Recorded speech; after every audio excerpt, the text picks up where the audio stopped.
man, you're just a tornado on stage. And has there ever been an audience that didn't respond to you? Oh yeah, for Really? sure. Yeah, Key Really? West earlier this year. Okay.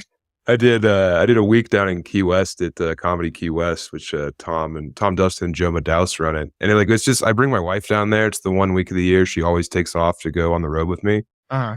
because we have so much fun down there. And the last night we were there, I did like 7 nights of shows, and I think it was the Monday they took us on this like sunset cruise. And the boat captain is the guy who owns the club. So we drank like 13 bottles of wine between like 5 of us in like an hour and a half.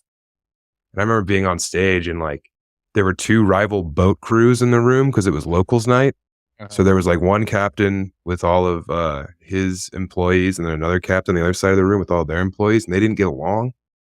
So like by the time, and like God bless him, Tom was tanked too. The Future was tanked. We had a nice, long, beautiful day. I got up there and I had to I was trying to do my thing and they were like mad. I think there was just simmering discontent, like, old bad blood between these 2 crews. And one of the boat captains wouldn't shut up. So I had to tell him, I was eventually like, dude, you got to go. So Joe removed him. And then now both rival C captain, and now the crews are both mad at me because there's some kind of honor amongst boat people. Yeah. So the whole room was furious now. So I'm trying to do crowd work, and I say, ma'am, have you ever been pregnant? Which is, and my wife, I hear someone in the crowd yell out, you have no right to ask her that. How dare you ask her that? And I look out and it was my wife yelling at me. And I was like, oh no.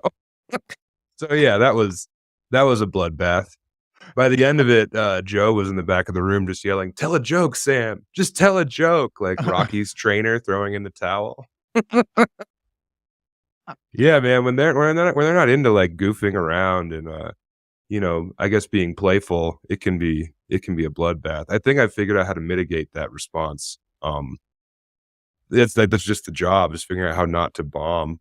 And I think I figured it out for the most part, but it still happens. And when it happens and you don't have a great catalog of jokes to fall back on, it's very difficult to keep your head above water. Because I put out a special and it was I burnt all that material. So now I'm very, very dedicated to not doing any old stuff. So I have probably 20 to 30 minutes of actual jokes that work. But coming out of pandemic, trying to figure out I had to start over. I didn't have an act because the special came out during the pandemic. So yeah, man, it's been a steep learning curve. Yeah.